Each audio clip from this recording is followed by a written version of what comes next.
Hello, welcome back to Extreme Gaming Podcast. This is episode 232, or commonly known as 232. It's June the 6th, and I am Trev, or the Trekway. I'm known as many names and aliases. And on the show, the unique mini-pod show today, we also have... Gamer 25. I do the Gray's Green Room. I do the truck stuff with Trev over here, and then we both are on the Discord, which you really should join because you can see us, which is good enough. And no, I'm only kidding. And then you can talk with us about all kinds of stuff and everything. So join us.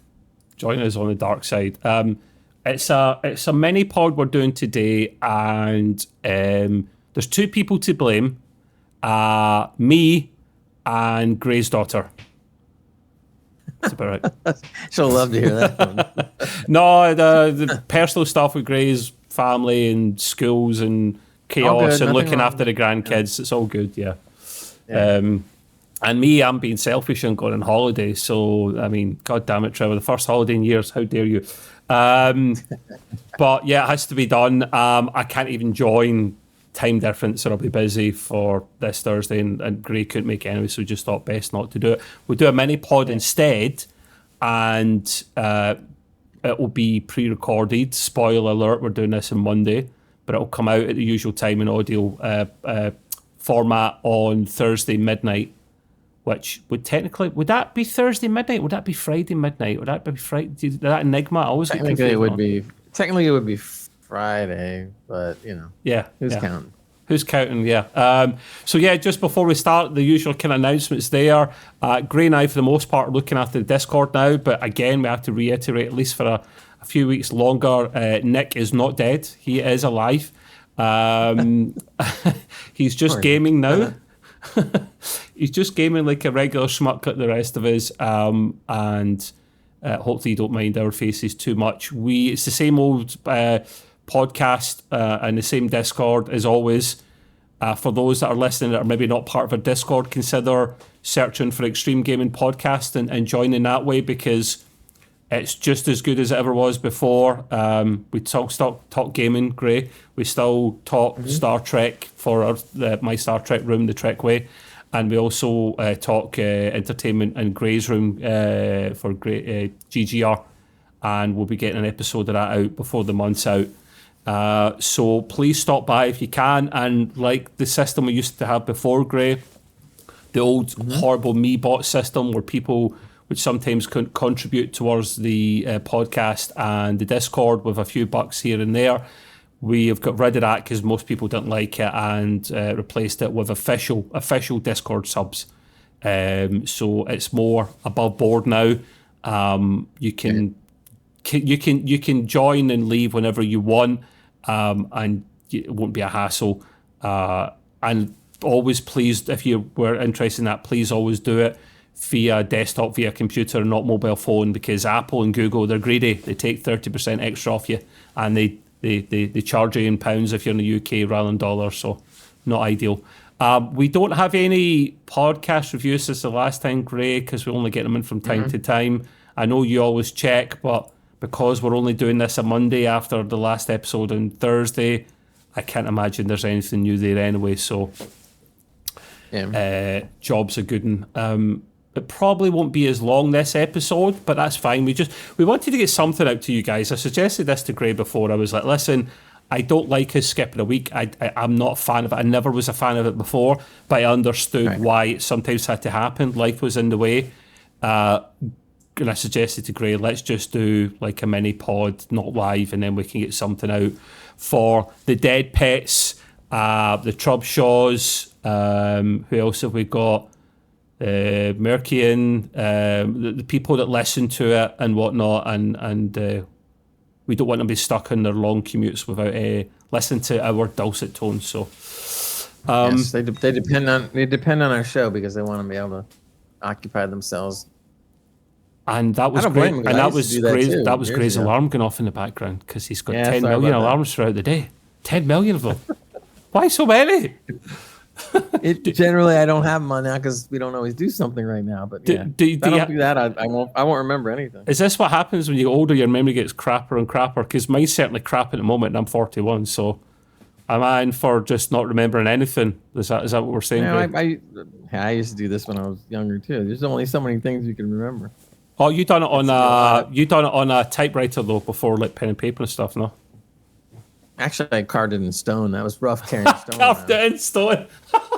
pretty heavy. Let me check my list. Well done. There's nothing more amusing when someone mocks themselves. Hilarious. So we haven't played any new games since the last time. Life's got in the way, and running a Discord, like I know what Nick was talking about, it is more time consuming, isn't it, Gray? It's not that we're complaining, we're enjoying it, but it doesn't give you as much time to play games. That's why we rely on some of our guests to also talk about games as well, you know. I mean, to be fair, like I'm still playing or trying to finish up Horizon Forbidden West DLC and also Ghost of Tsushima. Yes, you got it right. You got it right. I know. So I'm playing some stuff. It's just that, nothing new, but we plan on breaking out into something new. Great. I want to try some of the indies too, because there's a lot of good indies coming out like all the time. You can talk about, let's see if you play Horizon like 2 weeks in a row, right? 2 episodes in a row, and something different or meaningful's happened between these 2 weeks. Nothing to stop you talking about that game, because the thing is, right, see the old format, and I say old format, it's not really the old format because we're not really changing much. Part of the reason Gray and I decided to take on this is because we love the community, we love the podcast and the way it was done for the most part. We've barely changed that. Yes, we add in a bit more news because Gray and I liked that element before. I know Nick didn't like it as much, but we will still talk about games and when we play them. And the one thing I liked, Gray, was I remember Nick got a bit fatigued, and I understand, like, we've gone over this for months and months and years on end, and it's the same kind of format, and we just talk about the game we played, and this game's good because of X, Y, and Z, and blah, blah, blah. But then I remember Nick saying, okay, that's all very good and well, but could we maybe, like, talk about experience of the game? What was funny? What was bad? What worked? What didn't? Any funny stories that happened in it? So I actually keep that in mind now when I'm reviewing a game, to make it more interesting. So I like to think we keep these elements, and we just touch a bit more on the game news side of things, because it is a gaming podcast. So that covers everything from reviews to shows coming out to games we've played. Bloody, even cosplay could be in there. If Gray wants to do gaming cosplay and dress up as something, we'll cover that. That's the kind of thing Ross would have done, but obviously Ross said in chat before that he's doing his own thing at the moment, which we respect. So, what were you saying there, Gray? I was going to also say that we, sometimes up to half of the show is going off on interesting tangents, which everybody seems to like, so we just keep doing it.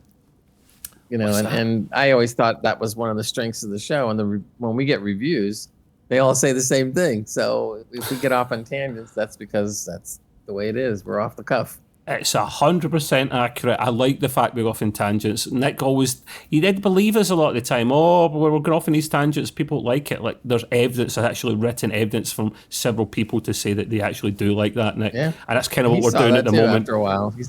Yeah. And that review, was that review from Yoda a couple of weeks ago? Was it last episode or 2 weeks? The first episode we done? 2 weeks ago. That was hilarious, man. Just to emphasise again, he's calling Gray geriatric. He's calling us boring farts.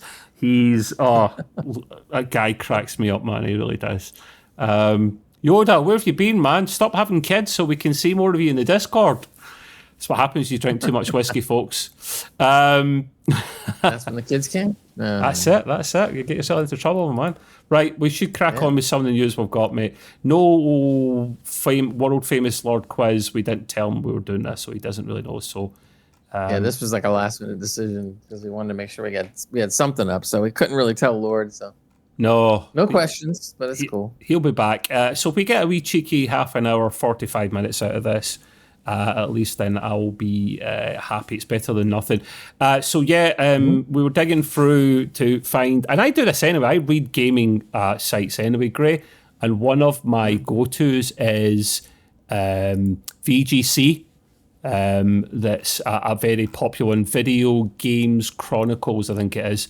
And also as well for the tech side of things, because while we're Extreme Gaming Podcast, we still don't forget our roots of PC gaming and PC tech and stuff, and I try to look for interesting stuff like that. And I know Hans does as well, Mago from Hell. So he does join us sometimes as well, Hans. Not every week, but he will join us where he can. But we found some interesting news regarding Switch 2 stuff. And the reason I sighed there a little bit, Gray, was I've heard so much stuff on Switch 2. It's like Switch 2 this, Switch 2 that, leak this, leak that. And it's getting a bit fatiguing, man. I just wish the thing would bloody come out now. You're not a Switch guy, are you? No, my son is, though. He's big on that. What does your son play? What's his go-to on the Switch?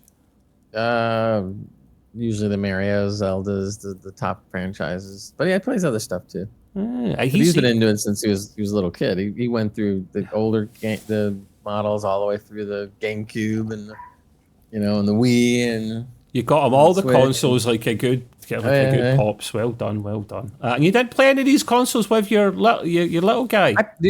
I did play, but with my son when he was younger, but only on the old when they first came out, the NES and SNES, SNES. And then after that, I kind of like, I was too into all the PC games that I still don't play because, and what I mean by that is there's so many games I haven't gotten to that if I started to put Nintendo into that mix, then it would have been I wouldn't be playing anything at that rate. Yeah, I've got too many things, man. Too many games alone in Steam. Never mind the other launchers. Never mind the other consoles. Oh God, yeah. It's exhausting. It's a first world problem, but it's exhausting all the same. It's the same problem with all of us. Every gamer has a list of stuff that they never got to. I mean, look at Epic alone. I mean, they have the free games, and although I don't just get always get them because they're free, I look at the game and see if I like it, and then I pick it up. But over the last few, I don't know, I guess the last 3 years maybe, I picked up 40 games, and I haven't played any of them yet. Wow. No, there's some gems in Epic. There's some gems in Epic sometimes, man. There really is. I got some good stuff, yeah. I love the fact that grown men are still playing Nintendo Switch or Nintendo games after all these years, because your lad's just a few years younger than me, I think. So that is impressive. Some people just never grow up. We're all big kids at heart, really. So the Switch 2 stuff that we found out here was, there's a couple of things here. So first of all, it's no surprise that rumoured to be there are new Mario Zelda games in the works for the Switch 2 when it comes out. And the thing is, the Switch 2 is going to be very heavily rumoured to be heavily close to the first Switch, because they had a winner on their hands there, so why change it?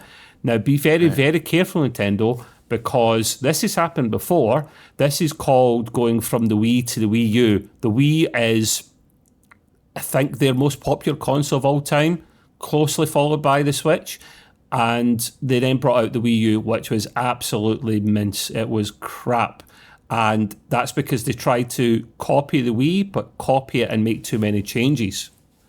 So the same thing could happen again here. The rumours are, Gray, that if you don't know, it's going to be very kind of similar in its style, but they're going to beef it up with a new NVIDIA chip.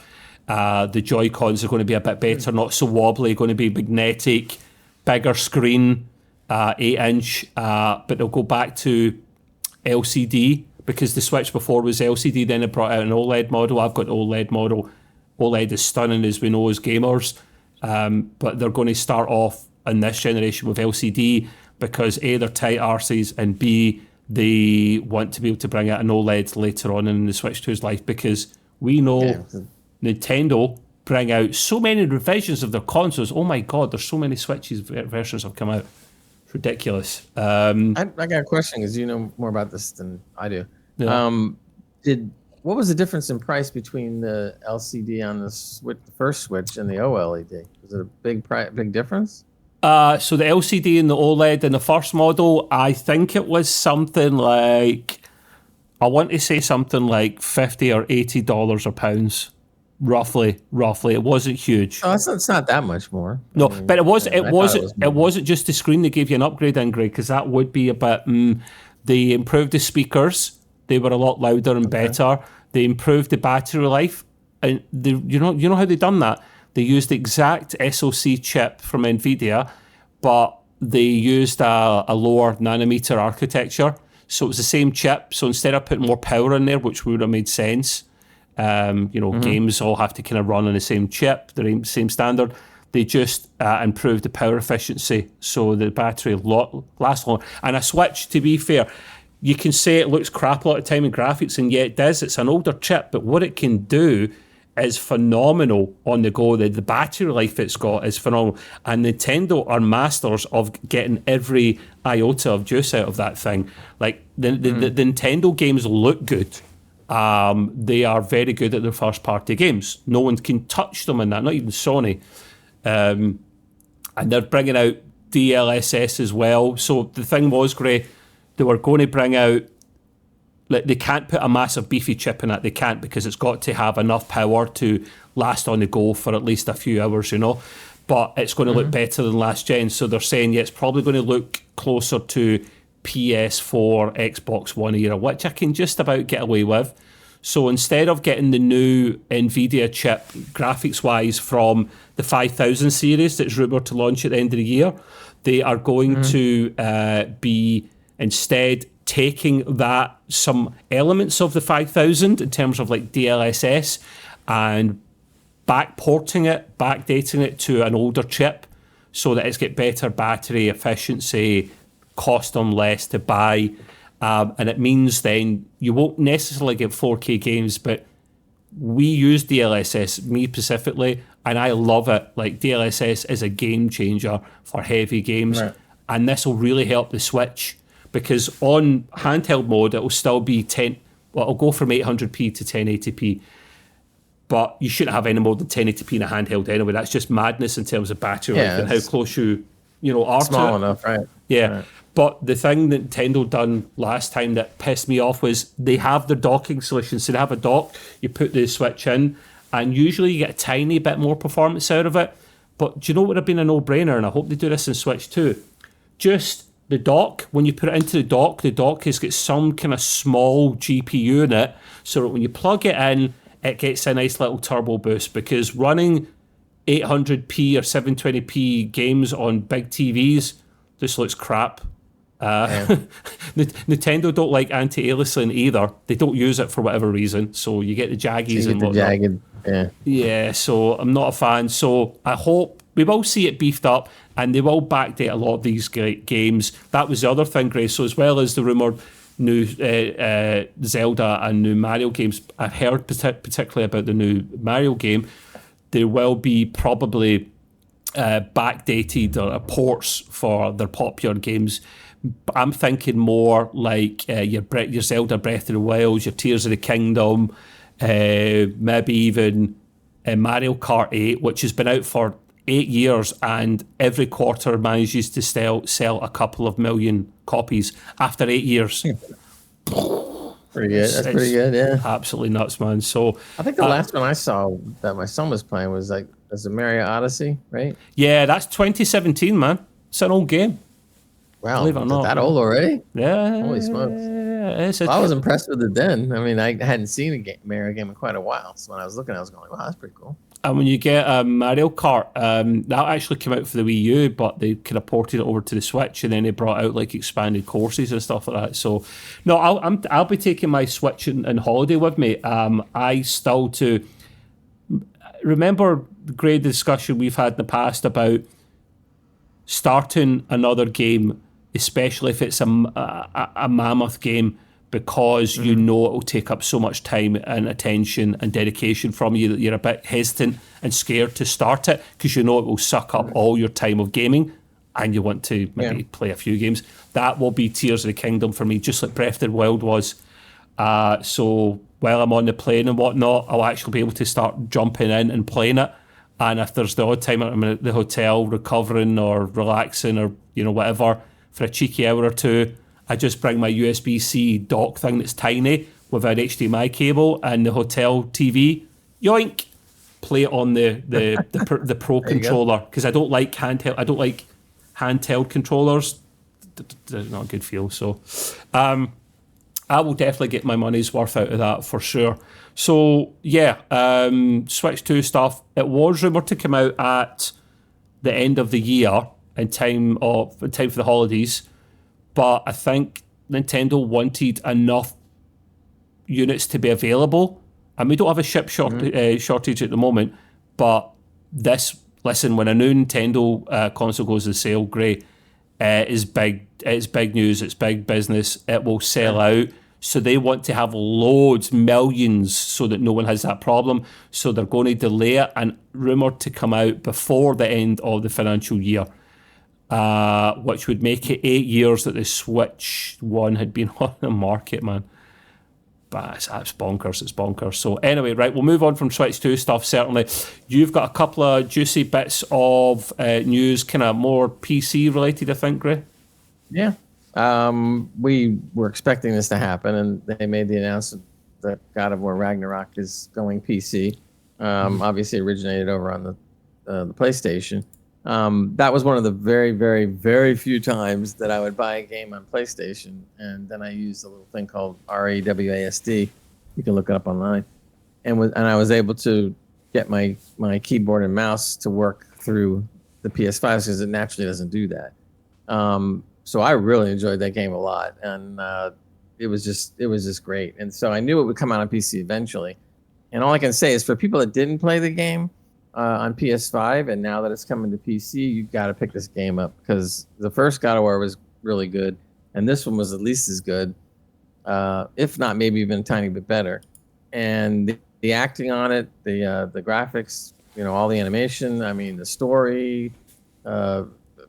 There's hardly anything you can't like on it, and it has some repeatability to it in the sense that there are some quests that you can, or challenges that you can go on that you don't have to go on. It's not like part of that important to the story, so you could always come back to stuff even if you complete the game. See whether you may be able to, like for instance, I think I'm not really giving anything away, but there's these entities called the Valkyries, whatever. Valkyries, yeah. Yeah, and they're really hard to beat. So I beat like one, but I didn't want to take all the time to beat all of them. So I just continued on to the game. Well, I can go back now and beat up on them if I want. Is that the DLC? That you are talking about Valhalla, the DLC bit? No, I'm not talking about Valhalla. Right, it was what that was. So you people out there know, because that's coming with the PC release. That's what I've been hearing. Yeah, it's a DLC, but the DLC was Valhalla was more. Kind of like more akin to a horde mode fighting game. So there wasn't as much story involved in it. There was some story, but not a lot. It's more of a horde mode, Gray. I think you just fight your way through waves. You go through tougher and tougher and tougher enemies, more of them, or multiples, or whatever, and then eventually you get to fight Tyr and then Odin and all this stuff. And so there's some good things about that. It depends on whether you're into it. I'm more into the story and stuff, so. I may play it anyway, but I just like the rest of the game.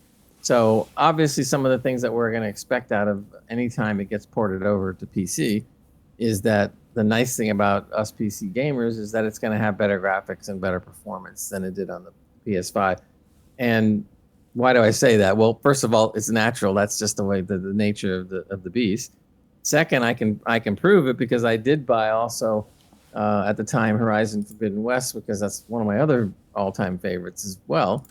And I did buy that on PS5. And then when it came out on PC, I bought it on PC. And even though it looked fabulous on the PlayStation 5, man, when I got it on PC, I was just like, whoa. Yeah, but really tell the people what you done to catch up. Come on. To catch up to what? Oh, right. Okay. So what I did was when I knew it was going to PC, and I mentioned this before on the past podcast, but what I did was I said I didn't want to go through replaying the entire game. I wanted to get to the DLC. So I purposely did not play the DLC on the PS5, knowing that we were getting close to a PC release. So I said, I'll just wait. So the PC release came out, including the DLC. So I didn't want to go through all that. So what did I do, since I know a lot about mods and whatnot? I went right to look for a save file. Even that was a little difficult because there was a whole bunch of different save files.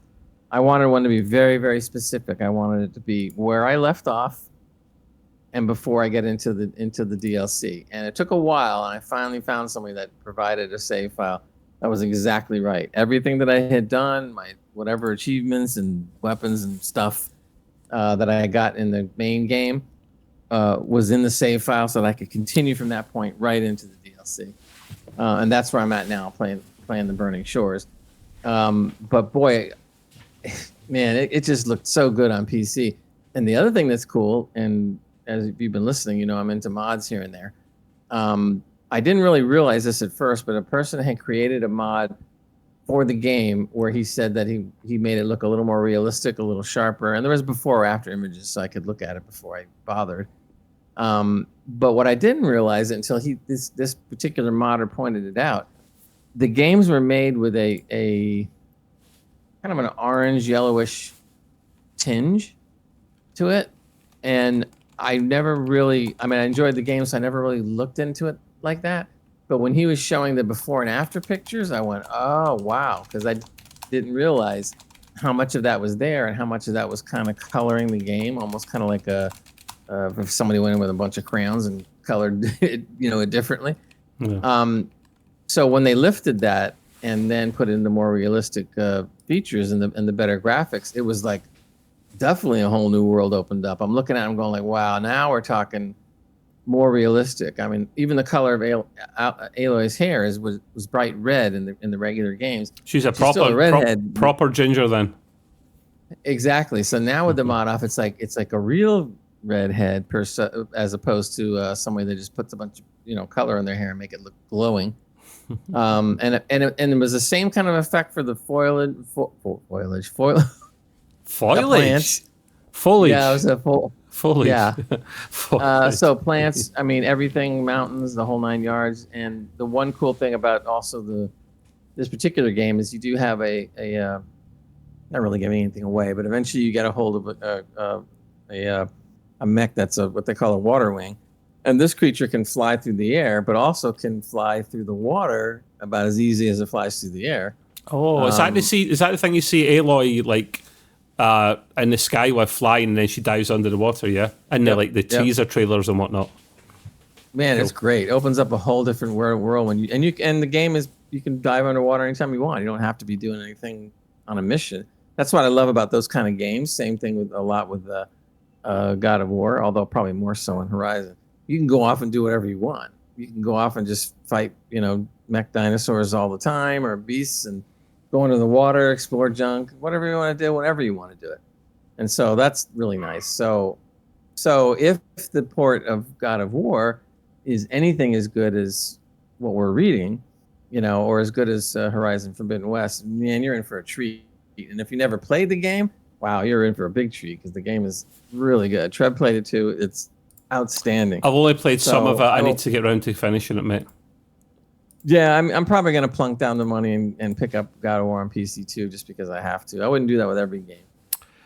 But this one is special, and you're probably not going to see a third one. I mean, never say never, I guess, but it was this kind of game, and even with Horizon, is very excruciating in creating the game. It takes years, at least 2 to 3. More for that game. That's like 4 or 5 years, that kind of level. Yeah. So, but just pick it up because it's one of those rare games that are just really good. So they don't seem to have a date set. They know it's going to be coming. All they say is the near future. So I'm assuming from what I'm telling or what I'm reading that it's going to be out before 2024 is over, I believe. So yeah, look for that. I think you'll be very pleased. Right. So a couple of things on that before we move on.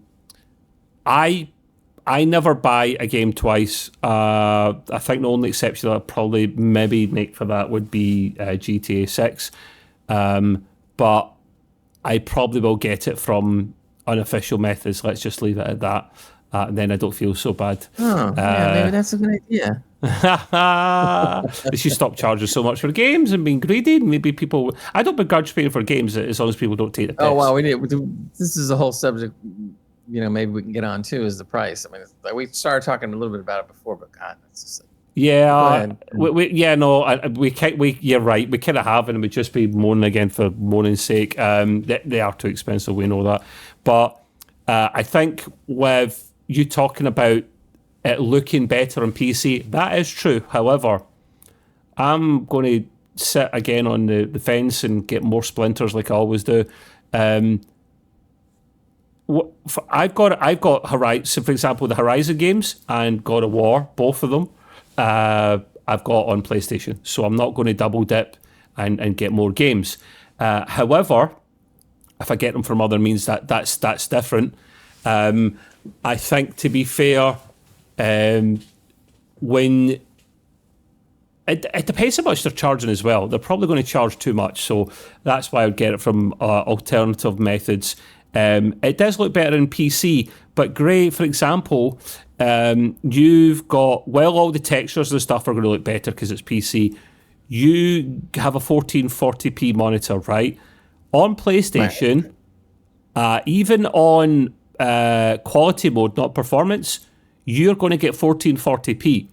So I think what I'm trying to say is you will struggle visually to see a big difference. You will see a difference, of course.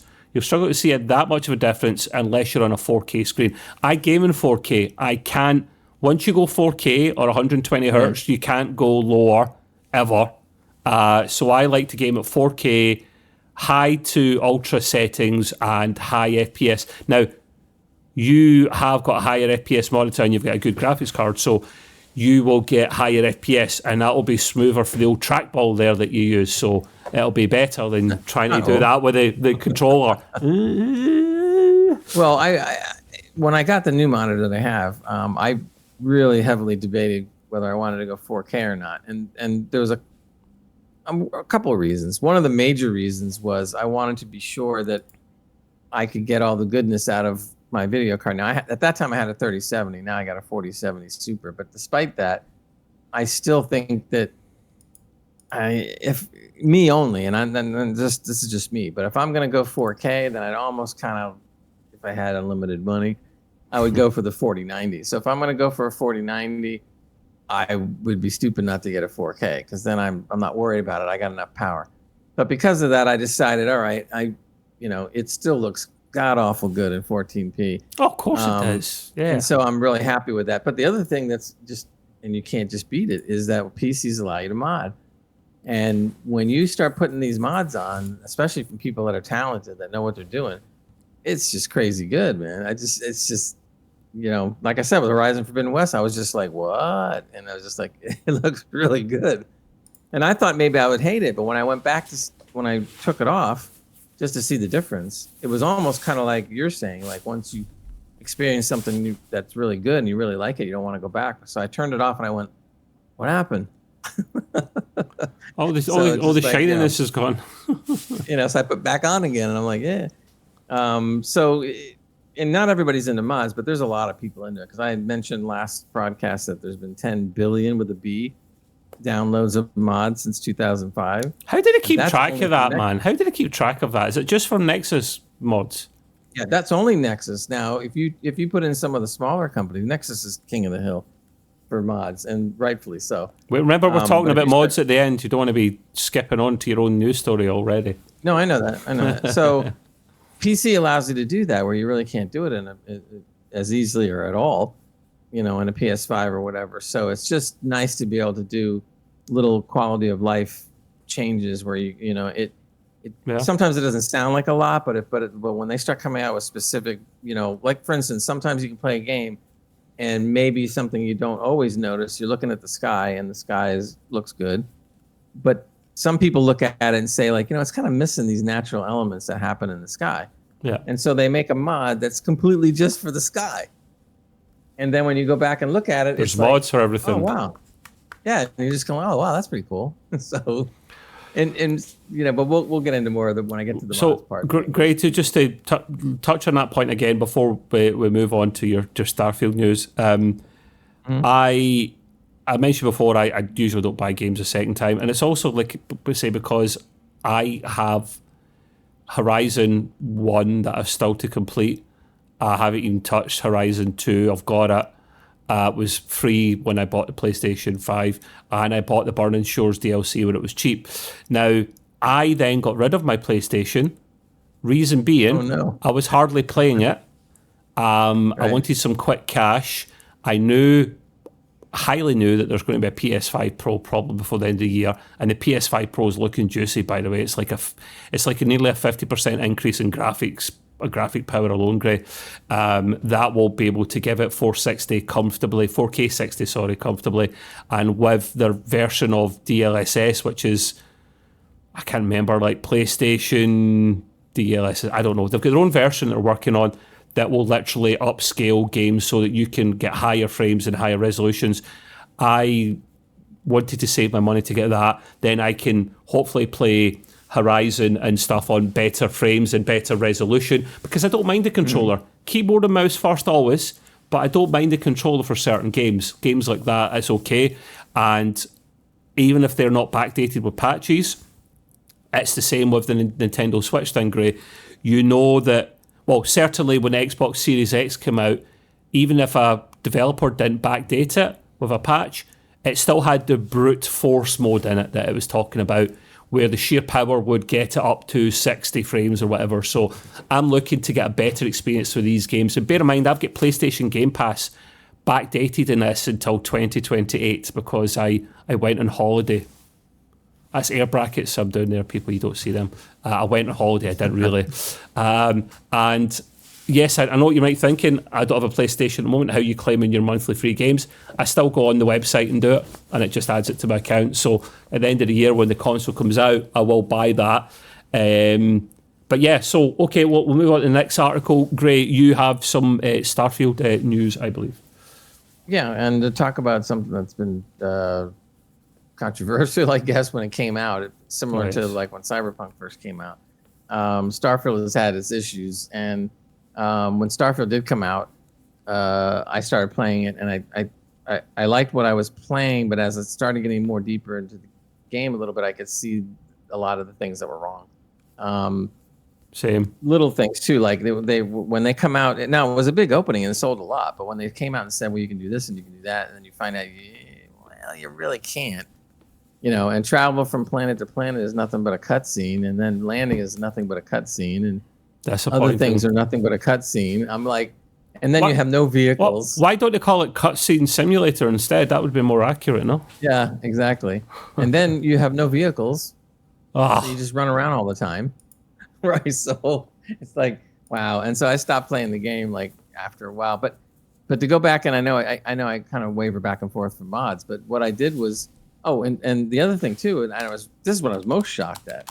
As I'm playing it, I'm sitting there looking at the quality of the graphics and the quality of the models and stuff that they use for the main characters, the NPCs, blah blah blah, and it didn't look any different than when was a Mass Effect Andromeda was out, and that was a problem when it first came out until they fixed everything. But the characters looked the same. It was almost like there was no advancement over 10 years. And a lot of other people were saying the same thing online. Says, why does it look like a game from 10 years ago? And I was just shocked. I'm sitting there going like, does it get any better than this? I mean, there's things like, and they even simple things like in the more modern games, they have a different type of kind of a depth of field thing where, somebody might stand over here, or somebody might be over there, or somebody might be closer to you, or somebody might be farther away from you, when they're talking to you as a character. Not in this game. They use the old style. This is where I am. I'm going to stand in front of you, and you are not going to see any other angle but that. Yeah. And I'm like, wait a minute. This is old school. Next thing you're going to tell me is that you're not going to use any voices. It'll all just printed word, like the old games were. And so that was just like, how could you put out a new fancy game that you've been hyping for so long, and everybody fell for the hype, and then you come out with a game that looks old before it's supposedly new? Yeah. So what did I do? Like any person that likes mods, I loaded 21 mods into the game. 21. Of course you did. And I got it to look pretty good after I put the 21 in, because these modders just didn't like it either, and they had a passion to correct it on their own. And made the game look and play much better. And it kills me because when you think about it, it's like Bethesda puts out a game. What did they? I guess they put it out because they knew the modders would make it better and they saved money. I don't know. Yeah, that's putting it out kind of almost on purpose, broken, and not admitting much. That's shocking. Now, I guess I'll try to give credit where credit is due, I suppose, if you want to call it this. And in the last 30 days alone, they have made 100 changes to the game. Wow. In a variety of different, in one or a variety of different patches. These come for technical problems. I think there's some graphic enhancement here and there. They added vehicles. They added a better, I don't know how much better, but a better experience of traveling from planet to planet. Supposedly they're gonna make that even better when the DLC comes out, but that's not. We're not hearing. We're hearing it's supposed to come out June 9th. We'll see. I don't know. And supposedly they're going to try to, again, advance the fact that when you fly to a planet, you can actually fly to a planet as opposed to just going no way, really? Really? That's what they're saying. What, land as well, Gray? Actually properly land manually as well? Yes, I believe so, yes. Oh, so now that I'm hearing all this, I'm going to wait until the DLC comes out, and then I'm going to wait to see whether that needs to be patched. And then I might go back to the game. Is it free DLC or paid? I'm sorry? Is it free DLC or paid? It's a free. This is a free DLC. Okay. I believe. Yes. Yeah, I think this is free if you bought the game at the beginning. Well, I'm pretty sure. Gray, we've all had our share of, rightly so, ranting about this game because of the potential. And yeah, the graphics look outdated before they even started because, for a few reasons, they took so long to make the game. Like 8 years is ridiculous. Basically, instead of creating a brand new engine, all they done was, I think it's the Creality engine from like Fallout 76 and prior games. All they done was take elements from their first engine and move it into a new engine and upgrade that instead. Now, listen, I'm not knocking that. Many studios will take elements from their old engine and put into the new engine. That's just common sense, logical stuff. But usually they're taking it from engines that are actually decent and not shit, like the Creality engine. So you're taking shit things into something that's going to be shit by default because you took shit things in from the old game. So they were up against it from day one. Now, it doesn't look awful. I'm not saying Starfield looks awful. It doesn't. But it doesn't look as good as it should, considering how much time and effort and money's went into it, Gray, and it only came out last year. It's kind of like the old story about you have a car and you give it a paint job and it looks hot as hell. I mean, it looks absolutely superb. But it's still a bagger underneath. Exactly. You look underneath and it has like a tiny engine with a hamster running on a wheel or something, and you're like, oh, wait a minute. Oh no! And that's a good analogy because that's what you felt like. You're going like, why does this game look so old? What is going on? Yeah. It's, well, I think I'd done the right thing by not getting into it at the very start. I think I'd maybe, I think once this update comes out and I'm sure, Gray, you'll keep me up to date. If it's decent and there's not too much broken, I'm not going to say if there's nothing broken. No chance they bring it out and everything's 100%.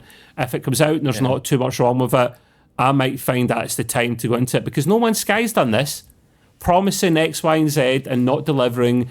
And at least you could land on a planet and take off from a planet and go into space with those games. And that improved. And it. So I'm glad Bethesda are doing this because they're far bigger than the guys that do No Man's Skies. And I'm looking forward to trying it, Gray. So we'll move on. I want to go ahead and finish your point, but you mentioned No Man's Sky. I want to bring up something that I read. Go ahead. No, I was going to talk about the next article, but if you've got a point you want to add to it, do that. I read this article, and this is supposedly really going to happen. They're going to do a major update to No Man's Sky again, but whereas they got the game to as far as it's going to go, and people obviously like it a lot more than when it started. But now they're going to do something pretty brave, which I thought was interesting. So the new thing is going to basically change No Man's Sky and bring it back to base. So in other words, everything that you've done. Or you've accumulated will all be gone. So it's almost like starting over completely again. The difference is they decided to go on an interesting challenge, I guess call it that. Okay. And that is that you are going to go out and discover the universe as you did, I guess, when you first started the game long ago. But you are the only person. Oh, yeah, I've read reality. about this. Yeah. So they're going like, you get to go discover all kinds of things, but you are the only human out there. In fact, there's not going to even be any bizarre aliens. There'll be life. That was kind of how it was at the beginning, a little bit. Right, exactly. So now it's going to be look better, play better, whatever, except that they guarantee you that you will always be the only one in the universe. I mean, if you're a full-time hermit, that works well, doesn't it? Well, the concept that they're going on, and who knows if it'll work, is kind of like what you said. They're saying, well, one of the psychological fears some people have is being alone in the universe, or being the only one of your kind, or the last one of your kind, and nobody else. Blah blah blah blah. Look at Mark Watney in The Martian. Right, exactly. There you go. So basically, that's going to be the concept. You are alone, and what are you going to do? Call the Ghostbusters. So no. Yeah, there you go. So we'll see. I thought that was kind of interesting, but I'm not going to go out of my way. I'm sorry. I'll wait to see, what kind of reviews come out when they. Of course. But it's interesting. I can't blame them for being bold and moving ahead with this. So okay. Well, they know what their flaws were. They're trying to improve in it, so that's something, at least credit where credit's due. Yeah. The last news article thing that I found really interesting. I've got a Meta Quest 3 headset, right? I don't use it as much as I should, but it is good fun. So does PlayStation. They've got very good headset, actually, PSVR2. It's very good because it uses OLED panels instead of the LCD panels. It's got eye tracking and stuff. It's got high res, but it only works with a PlayStation 5. Bit of a bummer. That's a bit of a downer there. It's limited. However, and also as well, like caveat, they don't make as many, certainly Sony don't make as many VR games as they should, but more are coming out.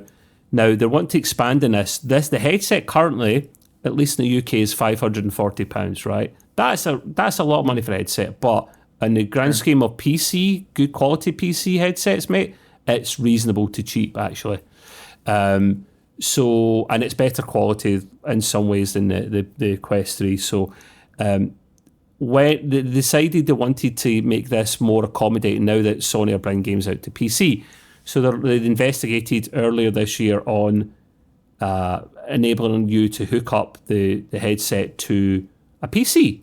And they've got this little adapter that they're working on. It's not just any old adapter, because it had to be able to control video, and it had to control power. It had to be able to connect to a PC, but then be unplugged and plugged into the PlayStation. Okay, and there's different graphics cards with different ports and requirements, and so they were working this out, and they are going to bring one out. And I think it was just announced today. Actually, it'll be released on August the 7th. It will cost $60, €60 or £50. I think that's a piss take for a little tiny adapter. I really do. In fact, no, I'm looking at it now. If that's the picture that I think it is, okay, maybe 50 at a push. I thought it was smaller. It looks more like a little tiny PC thing than anything, Gray, which would make sense for what it has to do. So okay, fair enough then. Selected retailers and PlayStation directly. And it says here, players will need a commercially available DisplayPort cable. If you're a PC gamer, you have them. It's par for the course. Sold separately, of course. That's compatible with DisplayPort 1.4, which the vast majority of them are. You will need a Steam account. It's par for the course as well, because when you play on the PC, 9 times out of 10, it's through Steam. They have a good VR, they have their own headset, and they have a good interface for it as well, and a PC that meets the minimum requirements. I'm not even going to go through the minimum requirements because it's nothing spectacular. It's really not like the oldest GPUs it takes. It just says NVIDIA RTX series. So that's 3,000 onwards. Is that 3,000 or 2,000? Oh, 3,000 onwards. And the Radeon cards 5500 XT up. So it's a good thing. I think it's a bloody good thing, because they are not selling many of those headsets great at the moment.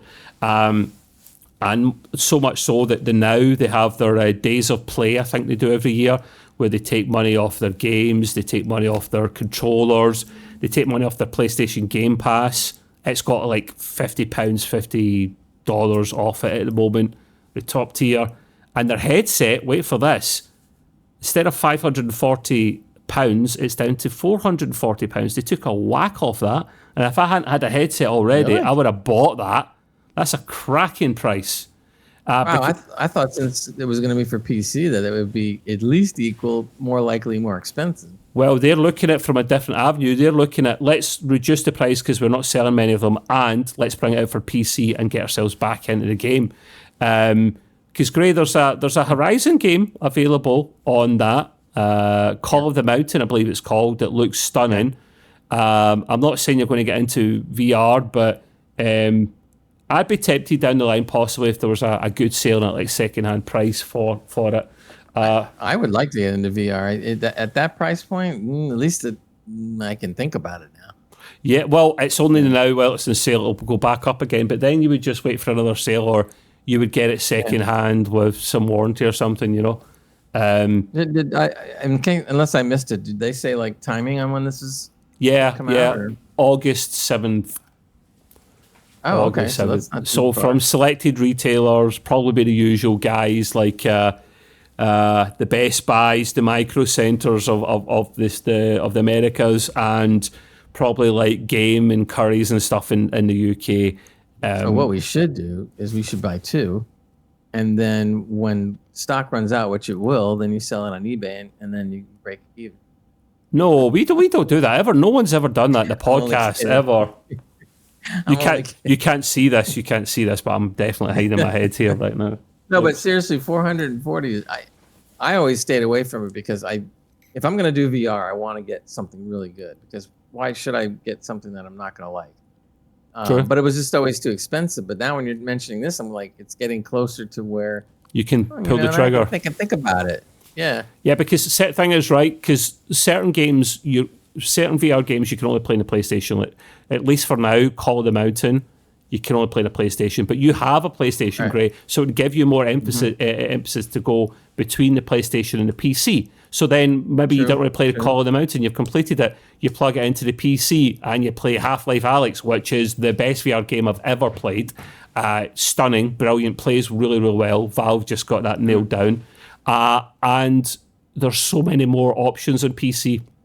So many more options. That's why I like my Quest 3, Gray. Sure. It's standalone. It's good enough, powerful enough to be standalone, but you then plug it into the PC, or you use it can actually connect via your router, and it uses like a wireless connection there, if it's good enough, for example, and you can play games wirelessly to your PC. And there's so many of them, man. So it keeps you fit as well. If you play games like Beat Saber, I mean, like, don't get me wrong, like, if someone were to see you playing it, you would look like an absolute complete and utter idiot, an idiot, right? You would. You're kind of going like flapping about like a bloody bird that's just been hit by a car, but it gets you fit, man. And after you're like, whoa, okay. But yeah, so I found that an interesting bit of news, man, because I would maybe be interested in picking up this headset nearer the time for sure, and a PC will get more out of it than a PlayStation can. Remember that, guys. You get one or two last bits of news. Great. I thought we would struggle for time, but we're doing absolutely banging. So carry on. What have you got? I'll probably go into the second one. When we did talk about mods before, because I have a mods corner. However, the mods pop up the mods corner here and there. But in any case, one of the things that I did see was that they're going to release mod support for Baldur's Gate 3. And in September. And Baldur's Gate 3, of course, if you haven't played it, is a stellar game. Have you played it? Have you played it, Gray? Yeah, but I didn't play a lot of it. I got to get back to it. Yeah, I got it. Okay. I got to get back to it, though. But now, since this is official mod support, and if you don't know the difference out there, I can explain it real quick. There are modders out there that can mod almost anything, whether there's support for it or not, because they're that good. Yeah. But if the manufacturer of the game or the developer of the game comes out with a specific mod kit, it makes things for the modders much easier, number one. Number two, it gives them a lot more versatility. So now they can really get in there and make the characters do, different things, or make new quest lines, or do other things with the graphics, or there's all kinds of stuff you can do. Now, recently, CD Projekt Red just released their mod kit that they have been talking about for months, and they finally did release it. And right now, the modders are going hog wild because they're already, because that game's still popular after 10 years. And there's people out there that are making whole new quest lines, changing up the combat and improving it, the graphics and blah, blah, blah. So they're having a field day. So now this is going to happen for Baldur's Gate 3, and you're going to start seeing mod kits come out more often, more frequently, and quicker on a lot of games going on in the future, because the mods are just too good. So in this particular instance, if you are into wanting to play around with mods and stuff, there's already been a lot, but now that the official package is out, you're going to see some really wild stuff. So you might want to start looking into it. Again, there are other companies out there that host mods, but Nexus Mods, I really think, is because they've been doing it for so long, since 2005, and really got it down pat. So it's worth investigating. Do you have to learn a little bit about what you're doing? Yeah. Can you really mess up something? Not really, because you can always take the mod and uninstall it. So I wouldn't worry about it too much. But you do have to know a little bit and kind of bring yourself up to snuff. But Nexus Mods has made it easier, because not every mod, but many mods, I think I explained this once before, go through a particular program called a Vortex. And Vortex will install the mod for you and keep everything on a checklist at Nexus Mods. And the cool thing about it is that it can tell how many mods you loaded into whatever game. And then you can easily go back and see that there's an update, and click one button, and it'll update the mod for you automatically and apply it to the game. And then you go into the game and see, play that helps me, Gray, because I get really put off by if these mods can be implemented really easily, like for noobs like me, then I'm more likely to do it. Yeah, it's a big game changer since they came out with that. I think a year or so or more ago. But now it's so much easier, because before, like you said, I was like ultra careful with putting any mods in it, and whatever it was, I had to follow the directions to the letter, and then I made copies of everything before I even attempted it, so that way if I screw something up, I can easily go back again. But now, even though some mods are like that, the majority of the mods can be loaded through a mod manager like Vortex. And it does such an unbelievable job. I first learned about it when I started putting all these mods into Starfield. Yeah. And I was going like, wow, this thing works great. And I could just go down the list and just go bump, bump, bump, bump, bump, like, and then you can even like, let's say there's a mod that... How'd you go down the list? Bump, bump, bump, bump, like that. You're going to have to clip yourself. Gray, you're going to have to clip yourself now. I know. But the cool thing about this also is that, let's say you picked up a mod, you wanted to see it work, you didn't really like it, you can go in there and just, instead of uninstalling it because you're not sure, you just one click and it will automatically disable the mod. So that now the mod is essentially gone. Sounds too easy. I know, it's great. So I went in there and I did a simple click, went in and played the game. I go, that's interesting. I come back out, I turn it off, I go back in the game, and I go like, okay. And then you decide, oh, that mod's worth it. I'll keep it in. No, that mod's not so great. I'll just leave it out. It's really, really amazing. So if you're gonna ever start playing around a little bit with mods, I would advise now it's going to be easier. But you do have to do a little homework and a little bit of a learning curve, but not nearly as difficult as it used to be. It used to be awful. Okay. Much, much, much, much better now. Interesting. Okay, well, there you go. Yep. People, don't be too put off by the modding scene. Gray's Mod Corner will always keep you kosher and right. And you as I can. As much as I can. Gray, you can talk about the last news article if you want, or we can leave it. It's up to you, mate. I think I'll cover that next time for the Mod Corner. It's just a ranking of some of the best mods for particular games. Well, we done well. We've got an hour there, mate. So I think that's better. Or you can take on Skyrim, and let's see. There's been 1.9 billion downloads of mods for Skyrim. Well, that's Skyrim. I'm not surprised by that at all. I'm not even at that figure. I'm not, mate. I was shocked, but I started like, oh my god! I know it was big, but I didn't realize it was that big. Yeah, you're shocked, but you're not surprised at the same time. It's weird. Yeah. Right, okay then, people. We will wrap up there. We will be back the week after as normal with the live show, and there'll be a few of us, hopefully, and it'll be more normal. We just wanted to get something out rather than nothing because Gray and I don't like missing a week if we can help it. We don't like nothing. We don't like nothing. No, we hate everything. We moan about everything.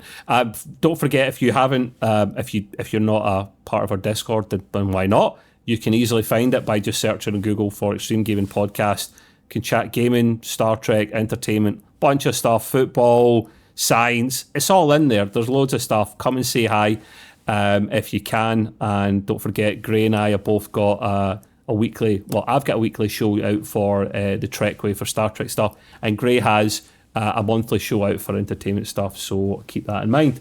Right, until next weekend, say goodbye to the people, please, Gray. Bye-bye, everybody. See you next time. Have a good one.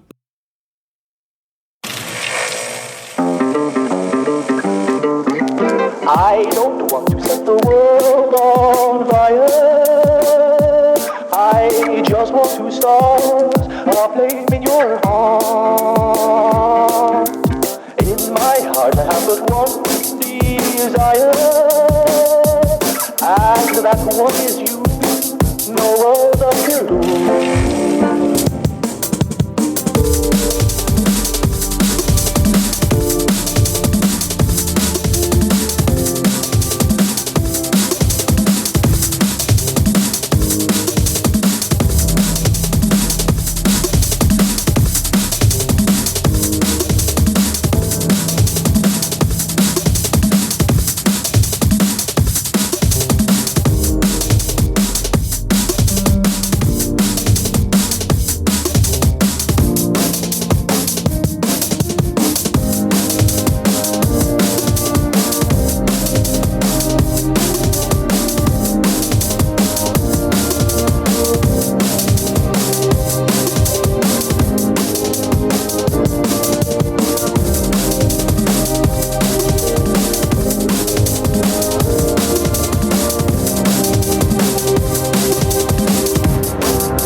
Bye.